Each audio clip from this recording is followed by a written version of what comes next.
కోట్ల రుణాలు తక్కువ వడ్డీకి పునర్వ్యవస్థీకరించింది అని చెప్పడానికి సంతోషిస్తున్నాం. అంతేకాకుండా రుణ చెల్లింపుల వ్యవధిని పెంచి అసలు చెల్లించాల్సిన కాలాన్ని 20 నుంచి 39 సంవత్సరాలకి పొడిగించింది.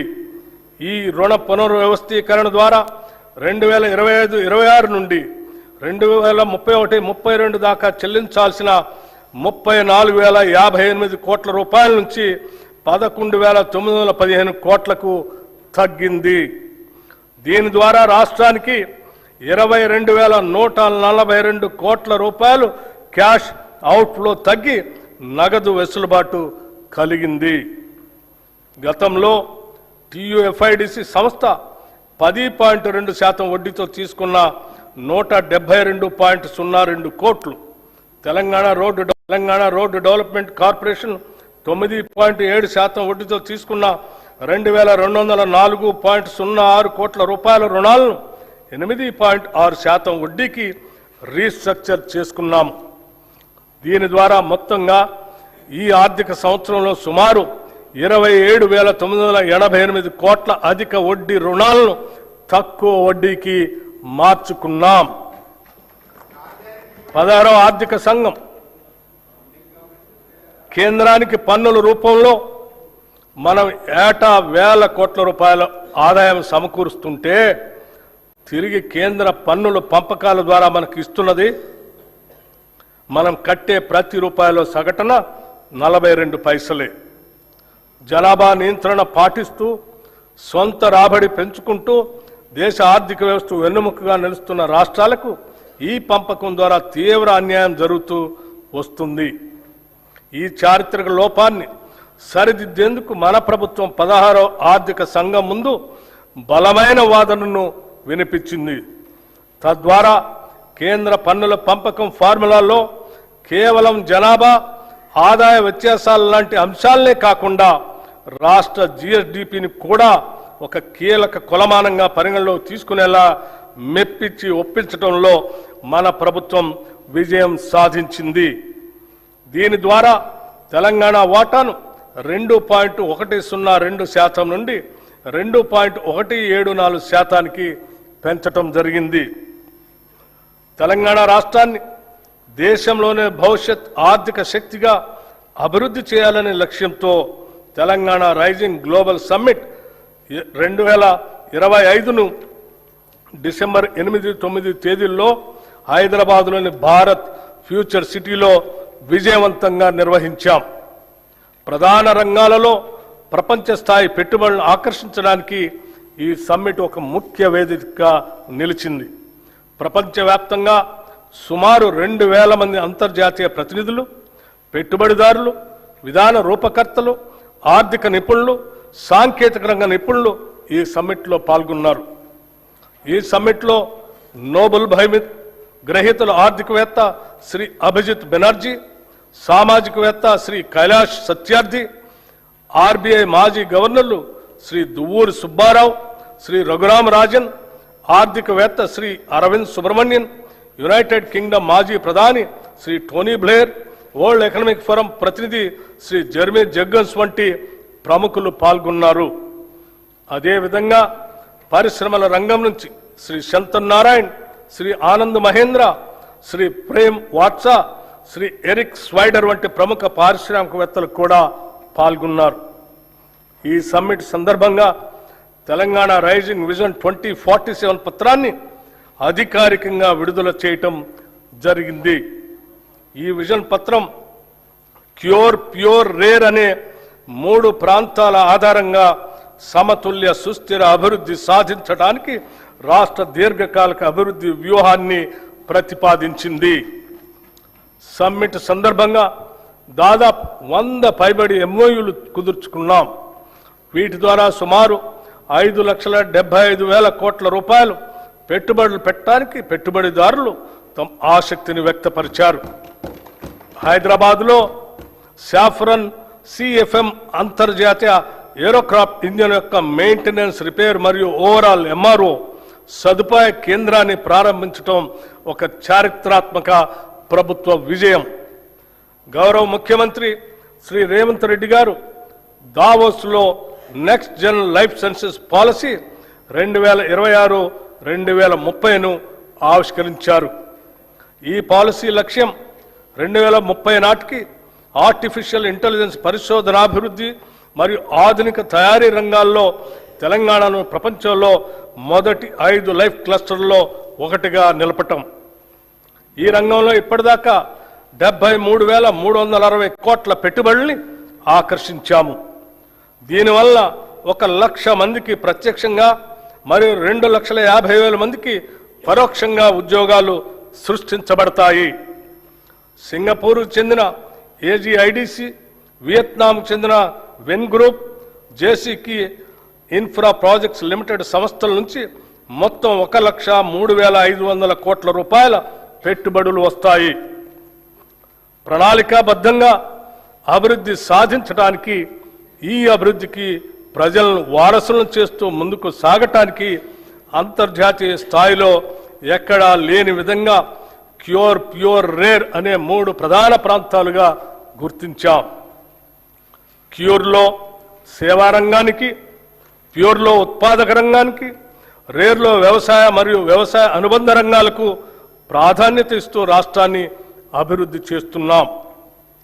Hyderabad outer ring road ORR లోపల క్యూర్ ప్రాంతంలో technology, artificial intelligence, global capability సెంటర్లు, పరిశోధన, అభివృద్ధి, స్టార్టప్, ఫైనాన్షియల్ సర్వీసెస్ సంస్థలు మరియు ఇతర సర్వీస్ సెక్టార్లను అధిక విలువైన సేవల కేంద్రంగా అభివృద్ధి చేయాలని నిర్ణయించాం.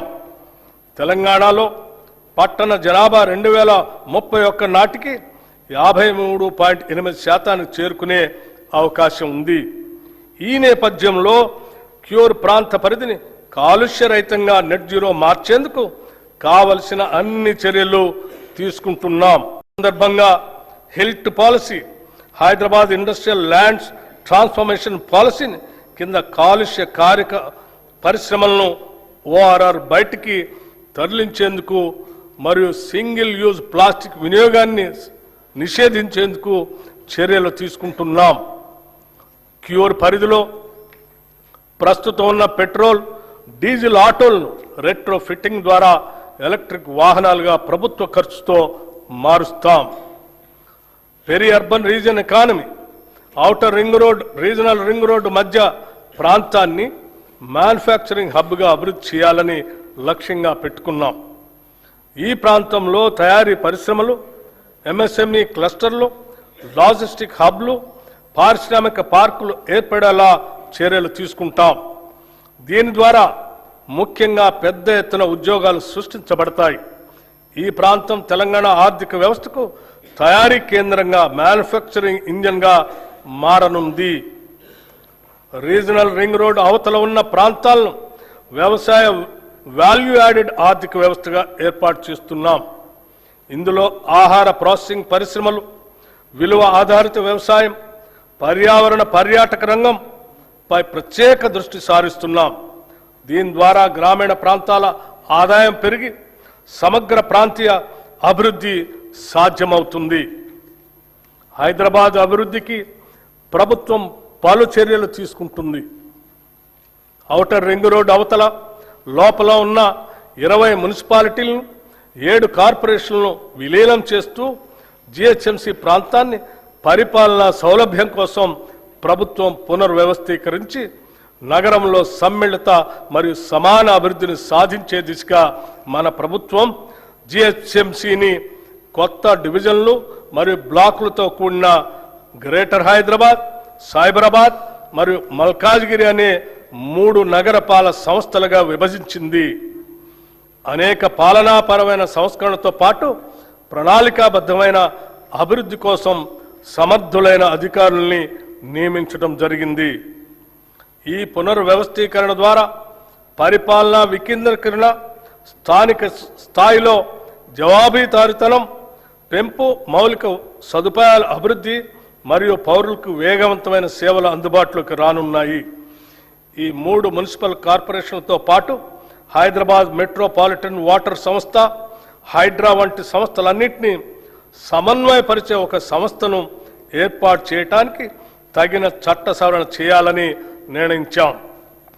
ప్రపంచవ్యాప్తంగా అతివేగంగా అభివృద్ధి చెందుతున్న గ్లోబల్ సిటీల జాబితాలో ఇప్పటిదాకా మన దేశంలో ఢిల్లీ, ముంబై వంటి పట్టణాలు మాత్రమే టాప్ 10 లిస్టులో ఉన్నాయి.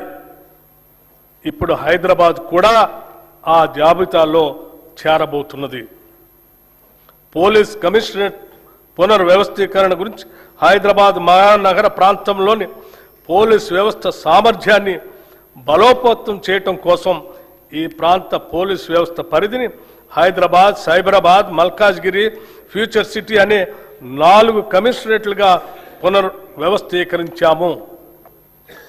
హైదరాబాద్ గొప్ప చారిత్రక నగరంగా ప్రపంచవ్యాప్త గుర్తింపు కలిగి ఉంది. ఆనాటి కుతుబ్ షాహీల నుండి నిజాం పాలకుల వరకు ఆధునిక కాలంలో hitech city, outer ring road, Shamshabad విమానాశ్రయం వంటి అద్భుతాలతో ఈ నగరం నిరంతరం అభివృద్ధి చెందుతూనే ఉంది. నేడు గౌరవ ముఖ్యమంత్రి శ్రీ రేవంత్ రెడ్డి గారి దార్శనిక నాయకత్వంలో తెలంగాణ మరో చారిత్రాత్మక అడుగు వేస్తుంది. అదే 30,000 ఎకరాల్లో ఏర్పాటు చేసిన భారత్ ఫ్యూచర్ సిటీ.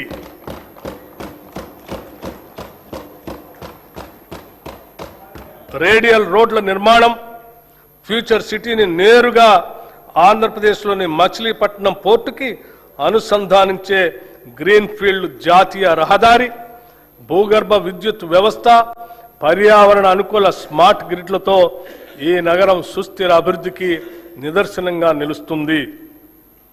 అంతర్జాతీయ ప్రమాణాలకు అనుగుణంగా నైపుణ్యం కలిగిన శ్రామిక శక్తిని తయారు చేయడం కోసం ఇక్కడ స్కిల్ యూనివర్సిటీని ఏర్పాటు చేశాం.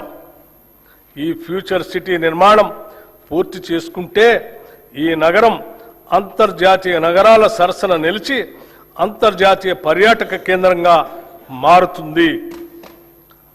తెలంగాణ ఉద్యమ ఆకాంక్షలలో అత్యంత కీలకమైన ఉద్యోగ నియామకాల భర్తీకి ప్రజాప్రభుత్వం అత్యంత ప్రాధాన్యతనిచ్చింది.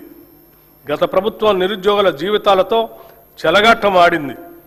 టీజీపీఎస్సీ ద్వారా నిర్వహించే అత్యున్నతమైన గ్రూప్ 1, గ్రూప్ 2 పరీక్షలను సమర్థవంతంగా నిర్వహించలేక పరీక్షా పత్రాలు లీక్ కావడంతో రాజ్యాంగబద్ధ సంస్థ అయిన టీజీపీఎస్సీ నవ్వుల పాలైంది. గత ప్రభుత్వ నిర్లక్ష్యానికి ఎందరో నిరుద్యోగులు ప్రాణాలు కోల్పోయారు. ఈ ప్రభుత్వం అధికారంలోకి రాగానే యూపీఎస్సీ స్థాయిలో టీజీపీఎస్సీని పునర్వ్యవస్థీకరించి నిరుద్యోగుల ఆకాంక్షలను గుర్తించి ఇప్పటి వరకు 67,763 మంది